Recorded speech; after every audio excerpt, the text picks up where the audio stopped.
하나님의 말씀 보겠습니다.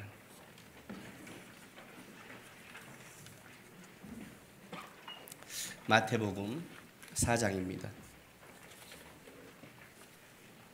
마태복음 4장 1절부터 11절까지 말씀 우리 한 절씩 교독하겠습니다. 마태복음 4장 1절부터 11절까지입니다.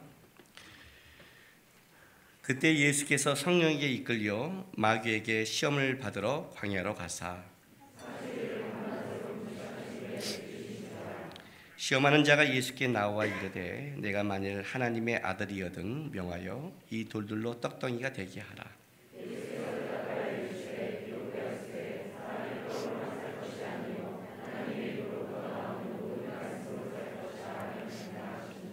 예, 마귀가 예수를 거룩한 성으로 데려가다가 성전 꼭대기에 세우고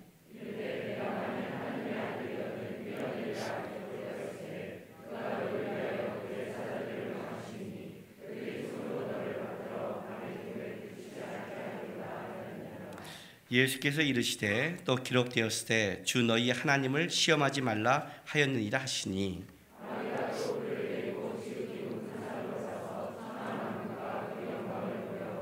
이르되 만일 내게 엎드려 경배하면 이 모든 것을 내게 주리라.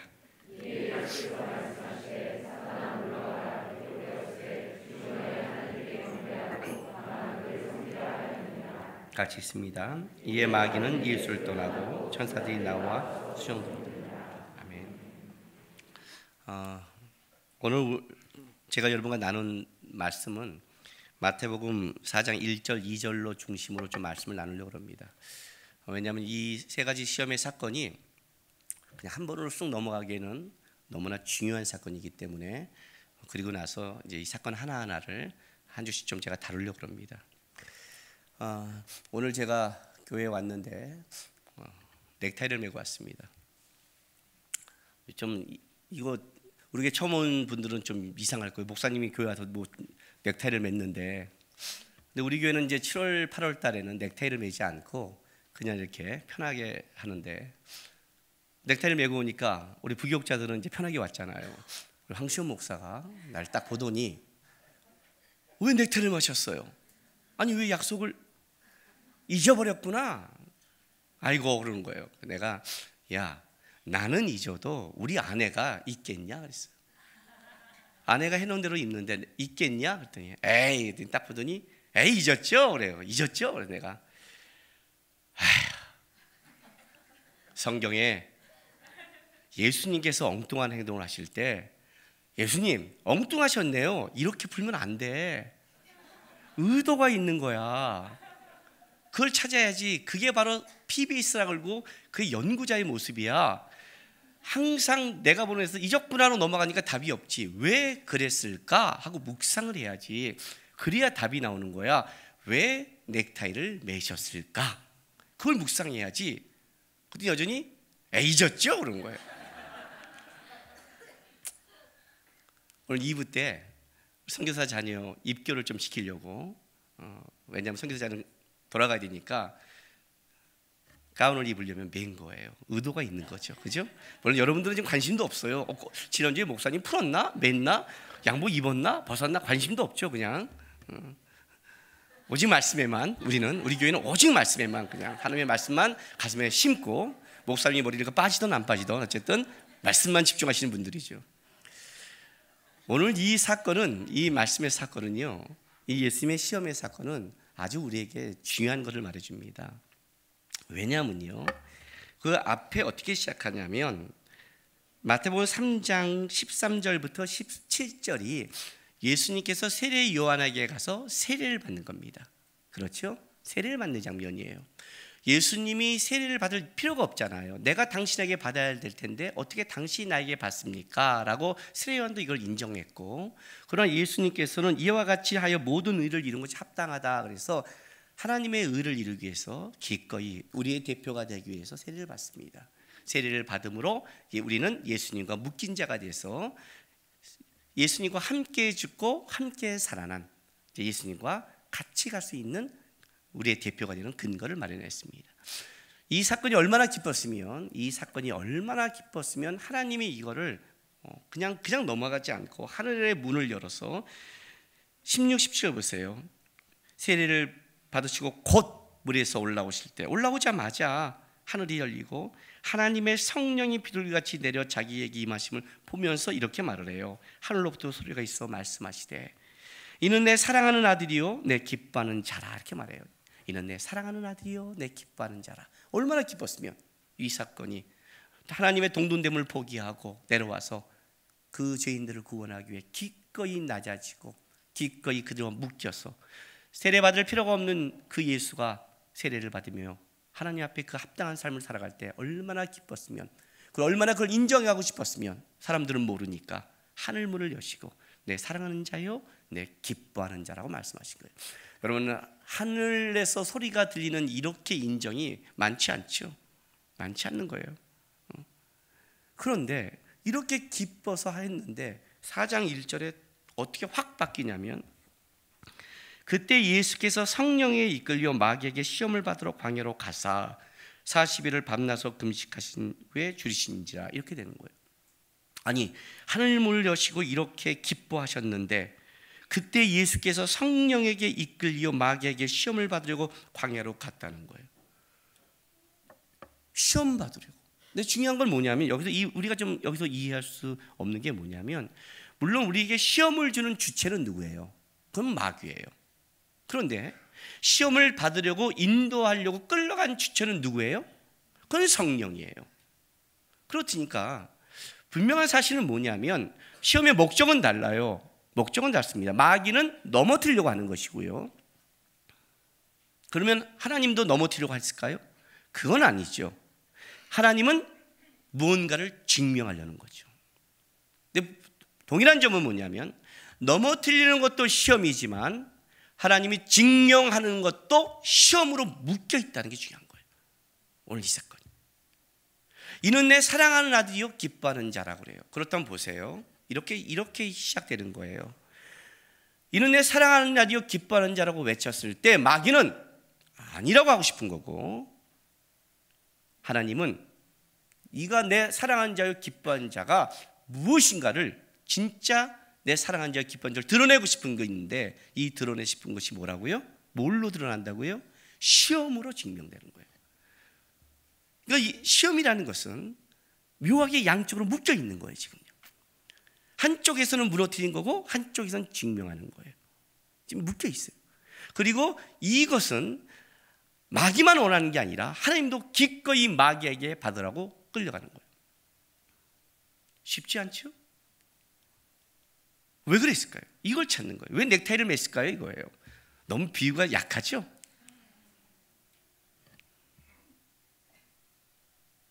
이걸 이해 못하면 여러분이 신앙생활을 이해하지 못하게 돼 있는 거죠.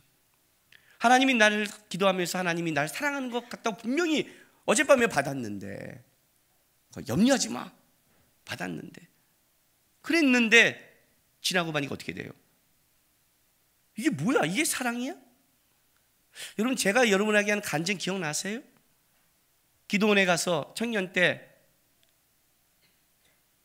하나님 밤새 철회하면서, 하나님 우리 집 딱지부터도 쫓겨나지 않게만 도와주세요. 하나님 그것만 도와주세요. 길거리에 나앉지 않게만 도와주세요. 하나님. 밤새 기도했더니 아침에 어떻게 응답이 왔다고요? 사랑한다 남구가. 아, 그럼 사랑하죠 하나님. 저도 하나님 사랑해요. 그러니까 하나님 앞에 왔죠. 하나님 사랑하는 아들한테 집에 쫓겨만 나지 않게 도와주세요. 남구가 사랑한다. 예, 사랑해요 하나님. 그러니까요, 사랑하는 아들한테 좀 도와주세요 했더니 세 번째 응답이 뭐라고요? 남구가 사랑한다. 하나님, 제 기도가 어려우세요? 돈 달라고요. 쫓겨나지 않을 돈이요. 먹고 살고 잘나고 누리는 돈이 아니라 방 한 칸에서 쫓겨나지 않고 버틸 수 있는 그 정도 돈만 달라고요. 어려우세요 했더니 그 다음부터 뭐라 했어요? 하나님이 네 번째는요, 응답이 없다고 그랬죠. 말귀를 못 알아들으니까. 내가 기도하는데 하나님이 침묵하면 뭐라고 그랬어요? 말귀를 못 알아들어서 기다리고 있는 거라고 했죠. 나는 사랑한다는 말이 뭔지를 모르는 거예요. 우리는 사랑한다면 어떤 생각을 갖냐면 쉽게 풀리고 뭐가 내가 원하는 대로 되고 있고 편안하고 안심하고 살아가는 것을 그걸 신앙으로 착각해요. 근데 그렇지 않거든요. 하나님이 예수님을 공생애를 시작하기 첫 번째 뭘 하셨냐면 세례 이후에 광야에 시험 받으려고 40일 동안 금식한 이후에 시험 받으려고 몰아내기 시작했다는 거예요. 하나님이 몰아가신 거예요. 사단의 시험을 알고 있어요. 놔둬요. 이런 게 성경에 종종 있어요. 여러분이 그렇게 읽기 싫어하는 욥기요. 그렇잖아요. 우리 성경보다 책도 잘 안 보잖아요. 이렇게요. 내려놓으면 그러면 안 보잖아요. 곧 내려놓게 될 테니까. 벼랑 끝에 쓴 용기 안 보잖아요. 이거 읽었다가 벼랑 끝에 쓴 용기가 필요하니까. 우리도 그렇잖아요. 여러분 두렵지 않으세요? 제목 보면 두렵죠? 두렵단 말이에요. 두려워요. 하나님을 인도함을 받고 사랑하면 좋고 기쁘게 인도해야 되는데 기가 막히게 시험으로 인도하는 거죠. 광야로 끌고 가는 거예요. 이게 우리를 이해하지 못하게 해요. 왜 그럴까요? 하나님이 우리를 구원했다는 것은 우리에게 하나님 예수께서 와서 우리 세례원에게 세례를 받았다는 것은 세례란 죄인을 죄사함으로 인도하는 세례잖아요. 죄사함을 받기 위해서 예수님이 죄가 없는 예수님이 우리의 대표가 되어야 되잖아요. 그건 묶인 거란 말이죠. 그래서 우리에게 구원의 길을 여신 거예요. 구원의 길을 열었다는 건 이런 뜻을 가지고 있어요. 구원은 그렇게 단순하게 예수 믿고 천국에 간다로 끝난 게 아니라 구원은 더 큰 이야기라는 거죠. 구원은 세 가지 시제가 있다고 그랬어요. 세 가지 시제. 우리가 그렇게 잘 알고 있는 예수 믿고 천국에 간다는 뭐예요? 완료형, 칭의. 의롭지 않지만 예수께서 이렇게 십자가를 지심으로 우리의 죄를 담당해서 우리를 의롭게 만드셨다는 칭의가 있는 거예요. 근데 구원은 여기서 끝나는 게 아니라 하나님이 칭의를 시킨 구원받은 자녀를 구원받은 자녀답게 자라게 하는 성화라는 게 있는 거예요. 현재 받고 있는 구원, 지금 여러분이 받고 있는 구원이라는 거예요. 그 구원이라는 게 있는 거예요. 지금 이루고 있는 구원, 그 구원의 현장이 있어요. 그걸 성화라는 거예요. 그리고 이제 주님 나라 가서 완성될 영화라는 게 있어요. 완전히 그리스도의 장성한 분량에 이르기까지 주님이 기뻐한 그 자랑까지 있어요. 구원은 큰 사건으로 묶여 있는 거예요. 단순하게 주님과 함께 죽었고 나는 살았다는 입술의 고백을 넘어서서 이제 주님과 함께 사는 싸움이 있는 현장이 있다는 거예요. 이스라엘 백성들을 끌어간 광야가 있는 거죠. 오늘 이 예수님이 받은 시험을 보면 바로 그것이 드러나는 거예요. 오늘 두 가지가 우리가 집중해서 봐야 되는데, 하나는 뭐냐면, 자, 4장 1절 보세요. 그때 예수께서 성령에게 이끌려 마귀에게 시험을 받으려 광야에 가사 그래요. 어디로 갔어요? 광야로 갔어요. 우리가 시험 받는 장소예요. 그게 광야라는 거죠. 다른 말로 할게요. 마귀가 우리를 공격하는 장소이자 하나님이 우리를 증명시키는 장소가 광야라는 거죠. 아름다운 푸른 초장이 아니라 광야에서 증명하는 거예요. 그리고 2절에 봤더니 40일을 밤낮으로 금식하신 후에 줄이신 자에서 40일 시험의 때가 40일 금식 이후라는 거예요. 이때가 시험의 때예요. 그러니까 시험의 장소와 시험의 때를 집중하셔 보셔야 돼요. 성경에서 40이라는 숫자는 특별한 숫자예요. 여러분 한번 생각해 보세요. 시험 그러면 딱 뭐가 연상됐어요? 시험 그러면 첫 번째 시험, 선악과가 생각나지 않으세요? 죄송해요. 내가 받는 시험이 급해요? 시험 그러면 자식 새끼, 남편, 사업 그랬어요? 옆에 있는 집사님? 하여튼 우리는 너무 자기 그 중심적인 현실적이에요.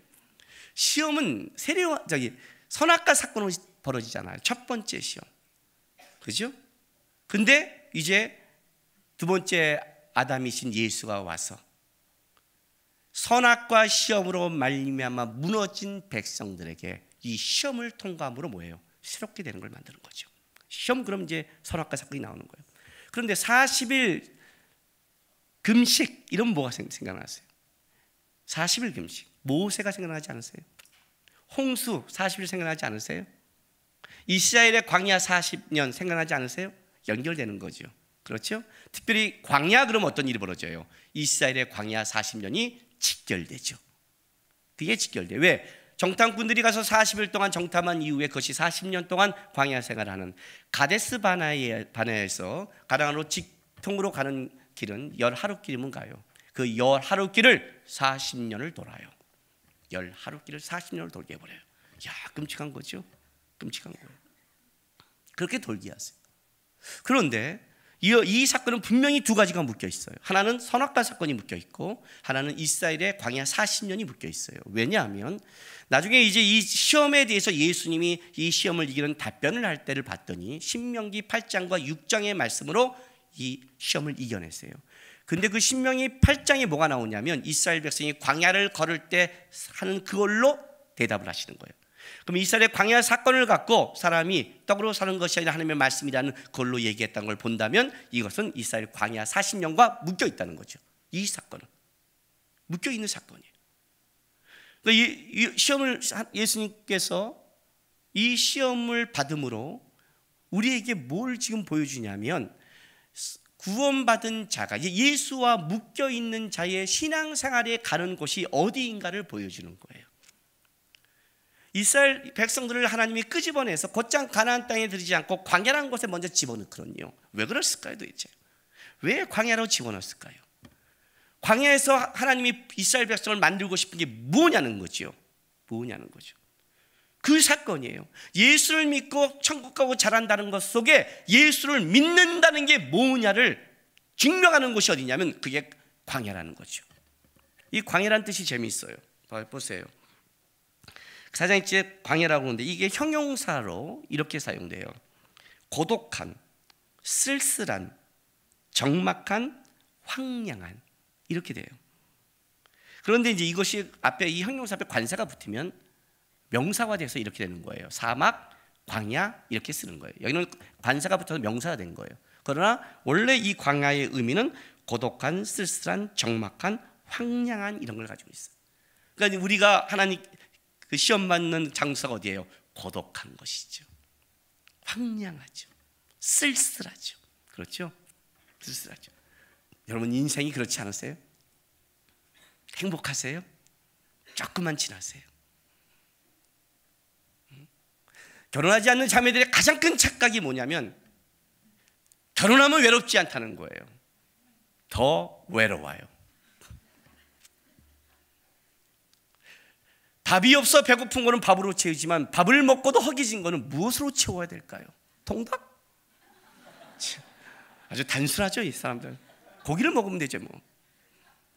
고기를 먹어도 안 채워지면 계속 나오는데 안 채워지면 뭘로 하시겠어요? 착각을 하고 있는 거예요. 인생에 살아가는 길을 얘기하는 거예요. 광야는 그런 곳이에요. 쓸쓸하고 고독하고 외로운 곳이에요. 하나님이 걷다 밀어 넣는다고요 지금 성령이요. 이스라엘 백성을 밀어 넣었다고요. 왜요? 왜요? 왜 쓸쓸하게 해요? 증명하고 싶은 게 있으니까. 신앙이 거기서 만들어지니까. 거기서 만들어지니까. 끄집어내는 거예요. 40이라는 숫자는 이런 숫자를 가지고 있어요. 성경에요. 역경과 고난을 통해서 새롭게 하는 기간이에요. 홍수 41일 동안 역경과 고난을 통해 죄를 쓸어버리고 새롭게 했어요. 모세가 40일 동안 하나님 뵀으면서 역경과 고난을 통해 하나님의 백성으로 되는 거예요. 이스라엘 백성이 40년 광야 생활을 통해서 그 역경과 고난을 통해서 하나님의 삶으로 만들어지기 시작했어요. 불평도 하고 원망도 하면서 자기 속에 뭐가 있는지를 보기 시작했어요.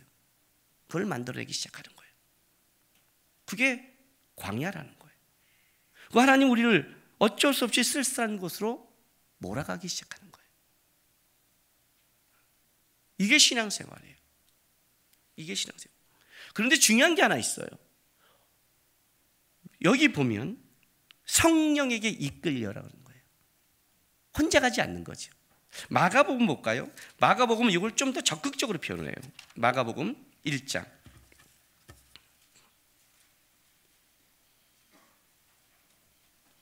1장 12절부터요. 마가복음은 이 세 가지 시험에 대해서는 싹 빼버리고 12장 13절을 보면 그냥 받았다만 얘기를 하는데 보세요. 성령이 곧 예수를 광야로 몰아내신지라 광야에서 40일 계시면서 사단에게 시험을 받으시며 들치는 과 함께 계시니 천사들이 수종들더라 이렇게 가요. 성령이 곧 예수를 광야로 뭐라고요? 몰아내신대요. 여기는요. 여기는 좀 적극적이죠. 아주 몰아가신 거예요. 시험을 받으려고. 여기는 그냥 이끌려. 참 이끌려가 재밌는데, 이 이끌려란 이 단어가 위쪽으로란 단어예요. 그러니까 높은 곳으로 인도하다예요. 저는 예전에는 이게 안 보였는데 성지순례 갔다 와서 이게 전 느낌이 와요. 성지순례 가서 예수님이 시험 받은 장소를 갔어요. 광야. 그래서 저는 어떤 생각을 했냐면, 그냥 이렇게 벌어진 벌판 안에 광야, 알죠? 우리 광야 그러면 이렇게 좀 사막 같고 이렇게 이런 데로 생각하잖아요. 저는 그 광야 한가운데서 예수님께서 이렇게 있다고 생각을 했어요. 그런데 갔더니 시험산이라는 것을 데려갔어요. 예수님 시험 받은 산이에요. 높은 곳이죠.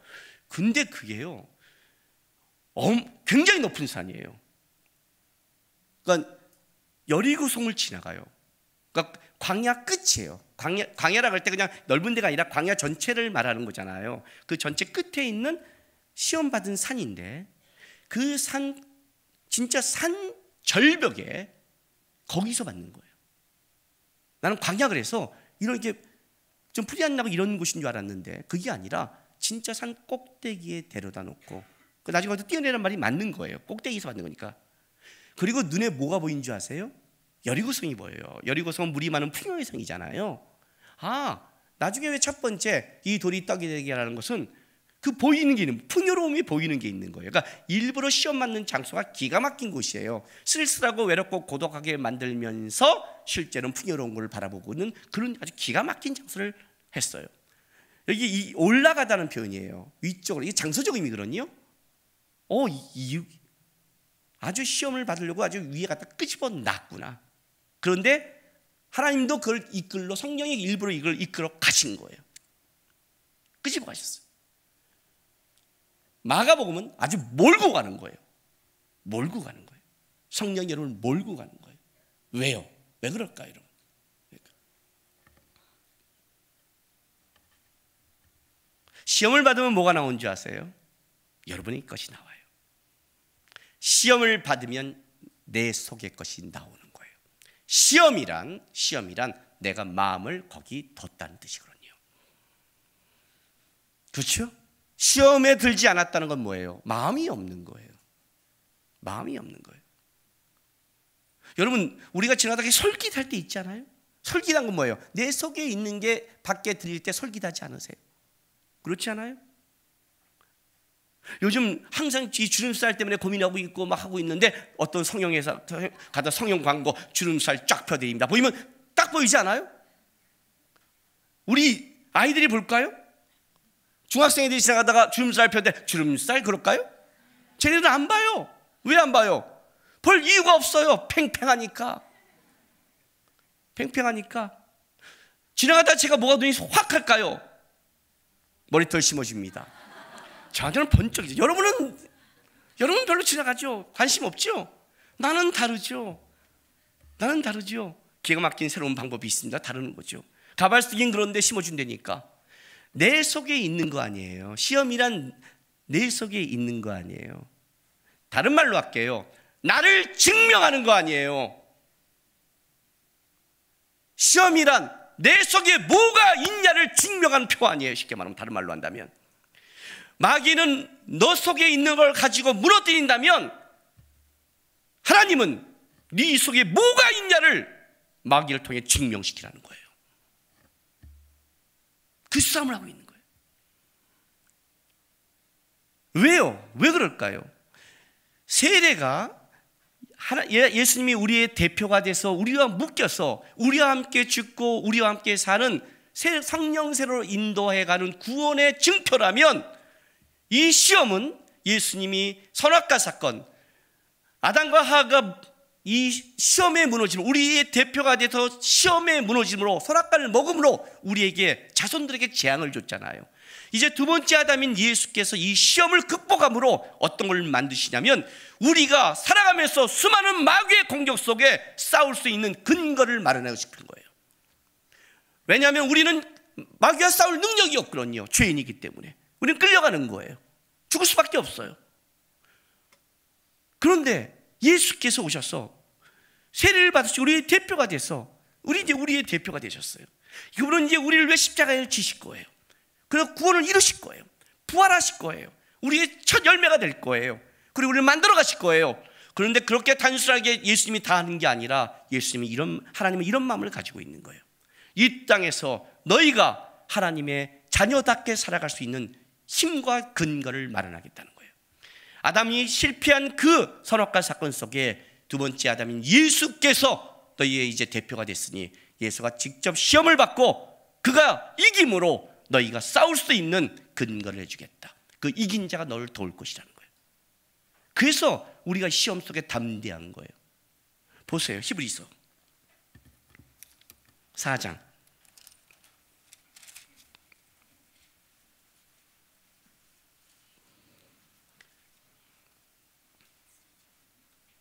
14절부터 16절 보세요.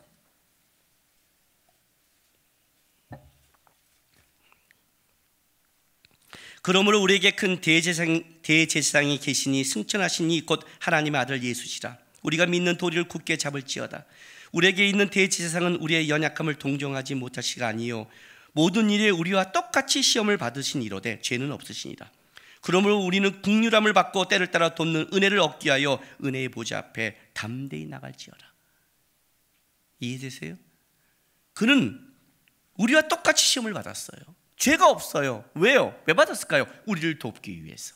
우리를 돕기 위해서. 히브리서 2장 18절 보세요. 2장 18절.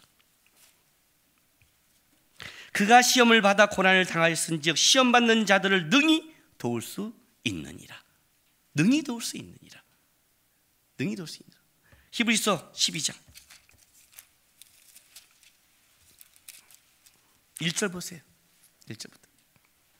이러므로 우리에게 구름같이 둘러싼 허다한 책임들이 있으니 모든 무거운 것과 얽매기 쉬운 죄를 벗어버리고 인내로서 우리 앞에 당한 경주를 하며 믿음의 주여 또 온전하게 계신 예수를 바라보자. 그는 그 앞에 있는 기쁨을 위하여 십자가를 참으사 부끄러움을 개의치 아니하였으니 하나님 보좌 우편에 앉으셨느니라. 믿음의 주여 우리를 온전케 한 예수를 바라보자. 어떻게 할 수 있을까요? 예수와 묶여 있으니까. 이제 우리는 바라볼 수 있으니까. 그리고 싸울 수 있으니까. 무거운 짐과 얽매이신 죄를 벗어버릴 수 있으니까. 우리의 능력으로? 아니요. 우리를 돕기 위해 기꺼이 시험 받으시고 먼저 그 길을 앞서간 예수가 있기 때문에 그러는 거예요. 그러니 이제 말하는 거예요. 우리의 광야 같은 인생 속에 너희도 증명하라는 거예요. 뭘로 증명하는 거예요? 여러분, 이 시험 받는 게 아주 재밌어요. 시험 받는 때가 재밌어요. 보세요. 4장 2절 보세요. 40일을 밤낮으로 금식한 후에 줄이신지라 그래요. 이 말은 무슨 말이냐면 40일 동안 금식한 의미가 이 시험에 모두 묻어 있다는 거죠. 이해가 되세요? 자, 이런 거죠. 얘가 1년 동안 학원에서 공부했어. 학원에서 공부했다는 게 중요한 게 아니죠. 시험을 보면 알죠. 1년 동안 학원에서 공부한 것이 얼마큼 했냐가 시험을 보면 알죠. 그렇죠? 내가 열심히 노력했어요. 네가 노력한 것이 시험을 보면 알죠. 딱 했는데 뭐야? 너 땡땡이 쳤지? 너 앉아만 있었지? 아니에요. 헛소리 하지 마.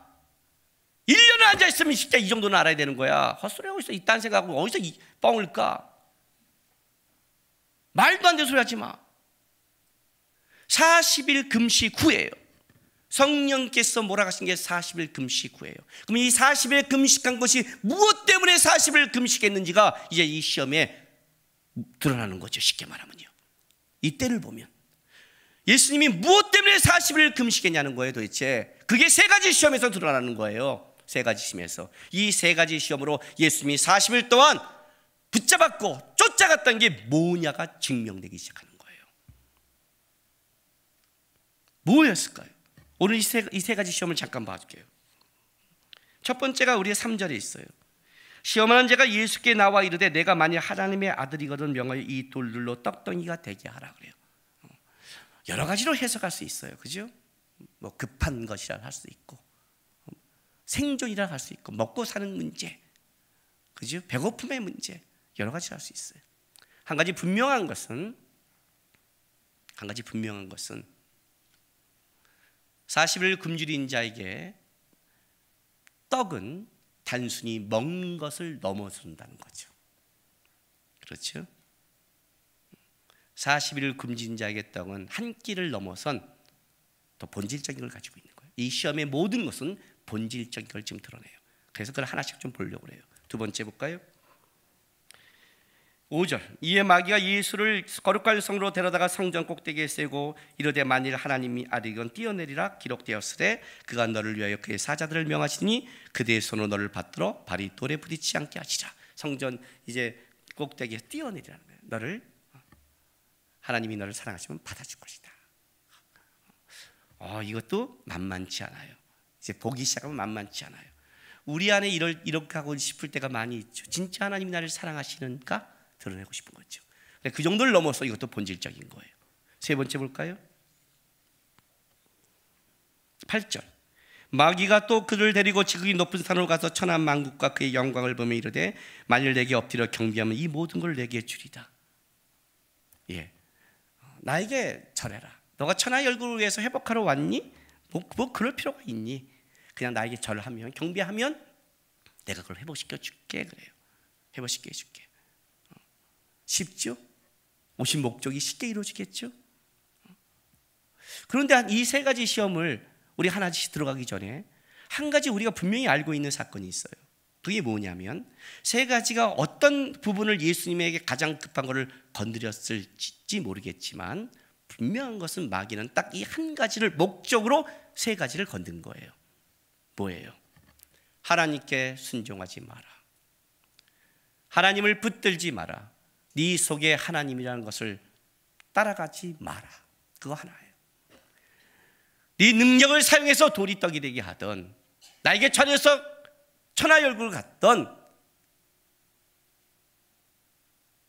하나님이란 분을 쫓지 말고 쉽고 빠르게 네가 필요한 것을 이루라는 거죠. 목적은 하나죠. 그렇다면 예수님께서 증명하고 싶은 것도 목적은 하나겠죠. 뭐겠어요? 나는 하나님으로 산다죠. 나는 하나님으로 산다. 죽을지언정 하나님으로 산다. 이루지 못할지언정 하나님으로 산다. 천하의 열국과 우리 식으로 표현할까요? 병들고 앞으로 죽어도 나는 하나님으로 살 것이다. 병들고 아프고 죽어도 시험할로 딴짓까지 않는다는 거예요. 병들고 아프고 죽어도 나는 쉽게 가지 않고 그냥 그 길을 가겠다는 거예요. 내 인생의 목적을 이루지 않고 인생을 이렇게 힘들게 산다 할지라도 나는 그 길을 가겠다는 거예요. 이게 시험의 목적과 하나님이 증명하고 싶은 거예요. 하나님이 우리 광야 생활에 증명하고 싶은 게 뭔지 아세요? 너희가 무엇으로 사냐는 거예요. 너희 안에 무엇가 있냐는 거예요. 예수님 안에 하나님이 있다는 거예요. 나는 하나님의 말씀으로 산다는 거예요. 나는 하나님을 바라보고 산다는 거예요. 이게 예수님이 하신 거예요. 아담과 하와가 왜 타락했을까요? 그가 하나님의 말씀으로 산 게 아니라 자기가 본 안목, 보암직하고 먹음직하고 탐스러워 보이는 자기의 안목을 따라 살았기 때문에 죄가 들어왔어요. 예수님이 똑같이 시험받는 거예요. 예수님은 내가 급하고 내가 바라보고 내가 쫓는 거를 쫓는 게 아니라 나는 아담과 하와가 놓쳤던 정령 죽으리라는 그 말씀을 변질시키고 잊어버렸던데 신명기의 말씀을 가져다가, 신명기의 말씀은 이런 뜻을 가지고 있어요. 신명기란 이스라엘 백성들이 40년 광야 생활을 통해서 하나님께 불순종했을 때 하나님이 나중에 이스라엘 백성을 다시 가나안 땅에 들어갈 때 신명기를 쓰면서 봐라 40년 동안 광야를 돌았더니 어떠니? 떡이 없어 죽는다고 했니? 죽었니? 광야에서 못 간다 했니? 못 갔니? 갔지 않니? 내가 가게 했지 않니? 내가 먹여줬지 않니? 하나님의 사람이 광야에서, 하나님의 영광이 광야에서 증명되지 않았니? 그러니 내가 이 말씀을 다시 기록할 테니까 너희가 가나안 땅에 들어가면 광야에서처럼 시험하지 말고 이 말씀 붙들고 살아가라고 준 게 신명기예요. 예수님이 신명기의 말씀을 가져온 건 뭐냐면 그거예요. 봐라, 광야 40년 동안 이스라엘 백성들을, 그 불순종한 자를 하나님이 버리지 않았다. 먹였다. 하나님이 키웠다. 반석에서 하나님이 냈다. 왜요? 광야란 뭐예요? 광야란 인간의 힘으로 살아가기 불가능한 곳이 광야거든요. 광야란 사람의 노력으로 땅을 파도 안 되는 게 광야예요. 광야란 하늘의 은혜가 없으면 살아갈 수 없는 게 광야예요. 그래서 광야로 넣는 거예요. 왜 광야입니까? 너의 힘을 의지하지 말라고. 왜 광야입니까? 하나님의 영광을 목도하라고. 왜 광야입니까? 그래야 하나님이 살아계심과 능력과 역사가 너가 보게 돼서 너가 살아가는 힘이 세상에 있는 것이 아니라, 푸른 초장이 아니라 하나님을 중심에 모시고 살아가니까, 너의 중심에 내가 있기 원하니까 세상 것이 아니라, 그래서 광야로 가는 거예요. 그래서 40일 동안 금식시키는 거예요. 왜요? 금식이란 이런 뜻을 가지고 있거든요. 금식이란 사람이 생존하는 데 있어서 가장 중요한 것은 식이에요. 먹어야 되는 거예요. 금식한다는 건 식을 끊는 거예요. 다른 말로 나는 나의 생존은 먹는 데 있는 게 아니라 하나님께 있습니다. 생명은 하나님께 있다는 게 금식이에요. 금식이란 그런 뜻을 가지고 있어요. 그래서 나는 생명의 육체가 되는 걸로 사는 게 아니라 하나님 바라보고 살겠습니다 하고 고백할 때, 그때 금식을 하는 거예요. 금식 기도는 그때 하는 거예요. 나는 하나님만 붙잡겠습니다. 이 사업 잘 되게 해주시다고 금식하는 게 아니라, 저 아름다운 자매와 결혼하게 달라고 금식하는 게 아니라, 하나님 이 죄인을 끌어가는데 내가 하나님 앞에 한번 살겠습니다 할 때 하는 게 금식이라는 거예요. 종교적인 열심이 아니에요. 예수님이 40일 동안 금식했어요. 왜 했어요? 하나님으로 살겠다고. 하나님으로 살겠다고. 하나님을 증명하겠다고. 하나님을 붙잡고 세상에서 보여주겠다고. 그리고 그렇게 내가 묶여서 구원할 수많은 하나님의 백성들이 하나님의 힘과 능으로 살 수 있도록 내가 먼저 싸워서 길을 열어주고 내가 도와서 갈 수 있도록 해주겠다고. 그래서 주님이 40일간 금식하신 거예요. 하나님이 증명하신 거예요. 봐라, 예수가 앞서 길을 열었다. 그러니 이제 예수와 묶여 우리 살아가는 우리들은 어떻게 해야 돼요? 담대히 갈 수 있는 거죠. 담대히 주 앞에 싸울 수 있는 거죠. 마귀의 실험에서 우리가 얘기할 수 있는 거죠. 우리는 하나님을 붙잡고 산다고, 우리는 예수를 붙잡고 산다고 말할 수 있는 거죠. 시험을 이기는 비결이 뭔지 아세요? 시험을 이기는 비결이, 시험에 들 거를 보지 마세요. 여러분이 눈에 있는 곳에, 여러분의 귀가 있는 곳에 여러분의 마음이 있어요. 그렇게 말해주잖아요. 목사님 왜 이렇게 나는 시험이 많아요? 왜 너는 그렇게 시험에 들 만한 걸 쳐보고 살았니에요? 왜 시험에 들 만한 장소를 그렇게 많이 갔니에요? 보고 듣고 경험하지 않는 것은 역사할 수 없다. 사단도 까따르비아 기억하세요?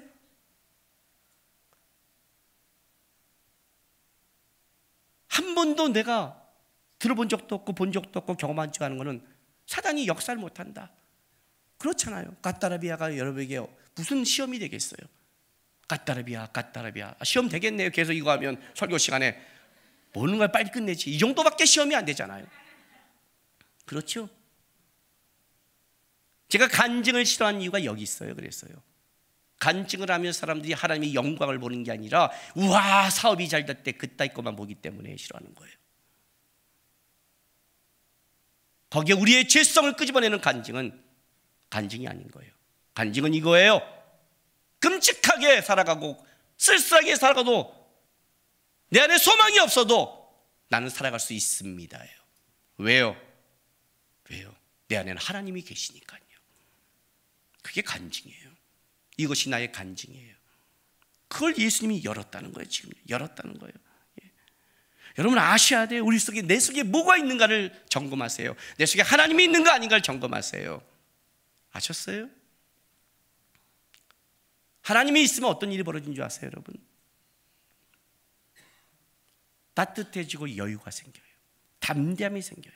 아닌 거에 대해서는요, 아니라고 말하지만 여러분 잘 들으세요. 아닌 것과 강팍한 것은 달라요. 그건 자기가 알아요. 내 마음이 강팍한 것은 그건 내 거예요. 아닌 거에서 말하지만 아닌 거는 아닌 걸로 끝나는 거예요. 그죠? 그건 분별이기 때문에 그걸 가지고 있는 거예요. 나는 예수의 방법과 예수의 길을 쫓는 거예요. 이 싸움이 어려운 싸움이에요. 광야에서 이 싸움 하려고 40일 금식하는 거예요. 일삼하려고 주님 앞에 와서 예배하는 거예요. 일삼하려고 주님 앞에 나가는 거예요.